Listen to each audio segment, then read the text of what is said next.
something I made for my niece, and I'm just kind of like still have some finishing touches to it. But it's like a nice wool, soft fabric. This is something that I would wear with a nice thick belt and maybe some jeans and like a tank top. You know, if you want to just knock about on a weekend or even during the week. You know, you could wear this at work, you could wear this at school, grocery shopping, hanging out. It's something that's really comforting, comfortable, the nice soft textures. It's light, you know, it's not heavy, so it doesn't like wear you down.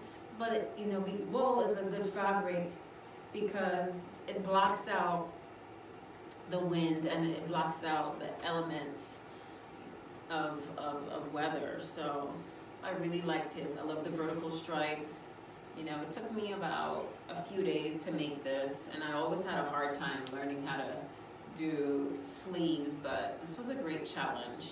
And I also used interfacing on clothing for like the very first time. So that was a good experience for me. And I think this too, sewing helps me to calm my mind to focus on one task. And so when I'm sewing, I'm not multitasking, I'm not thinking about anything but what I'm doing, and I really enjoy it. So this is another hobby of mine that I think that is really important to my healing. You know, for so long, I've been doing for others and neglecting myself, and the things that I enjoy doing, I stopped doing. And, you know, I want to change that. And I want to start sharing my story and stop hiding behind, you know, what I went through. Because I know there are other women out there, and men too, that could use a little bit of uplifting, a little encouragement. You know, they may be going through it too. When you get a diagnosis, it's like, this was like, I'll be honest with you, this was like my worst fear.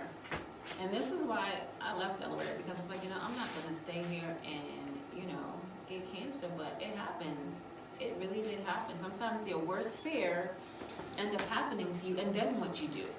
Do you give up? You know, do you bury yourself in a hole?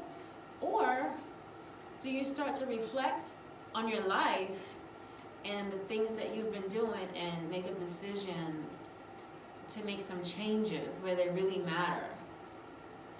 Friends who may be weighing you down, who are always taking from you and never depositing into you. And those are some of the things that I had to realize. But I'm glad that I went through it. I mean, my surgery was October 28th, which was really, am I live?